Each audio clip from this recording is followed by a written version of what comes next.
15 minute तक तो हम ऐसे बैठ के माहौल बनाने का पूरी प्रयोग कर रहे थे।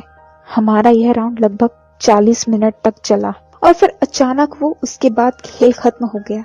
अब वापस हम बैठ गए। फिर उसे मैंने एक ड्रिंक ऑफर की तो उसने इस बार मना नहीं किया और बोला कि आप भी पियो। जी आई तो फिर मैं भी पीऊंगा। फिर उसके बाद उसने बोला कि मैडम जी जल्दी से एक और राउंड करवा कर मैं निकल जाऊंगा अपने घर। तो फिर मैं तुरंत बोली कि क्यों, क्या हुआ, मैं तुम्हें पसंद नहीं क्या? तो फिर वो बोला नहीं नहीं ऐसी बात नहीं है, ऐसी कुछ बात होती तो मैं आता ही नहीं, मेरी तो रोजी रोटी ही यही है। दूसरे राउंड में 50 मिनट तक काम खत्म हो चुका था। उसके बाद उसने कहा मैडम अगर आपको और चाहिए है तो आपको इसके लिए एक्स्ट्रा चार्ज देना होगा। वैसे तो मेरे पास पैसों की कोई कमी नहीं थी। मैंने कहा ठीक है, तुम्हें जितने पैसे चाहिए उतने मिल जाएंगे। वह मेरी तरफ देखकर मुस्कुराने लगा।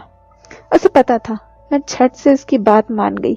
बहुत दिनों के बाद कारनामों को अंजाम देने का मौका मिला था। उसके बाद तीसरे राउंड के लिए तैयार।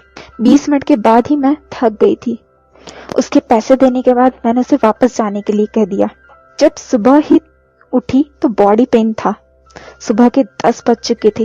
मैं जानती थी कि अब मसाज करने वाला लड़का भी आने ही वाला होगा। मैंने जल्दी से उठकर रेडी हो चुकी थी। कुछ ही देर में दरवाजे की घंटी बजी तो मैं समझ गई कि मसाज वाला आ गया है। मैंने दरवाजा खोला और उसको अंदर ले आई। उसने पूछा कौन सी मसाज लेनी है? तो मैंने उसको फुल बॉडी मसाज करने के लिए कह दिया।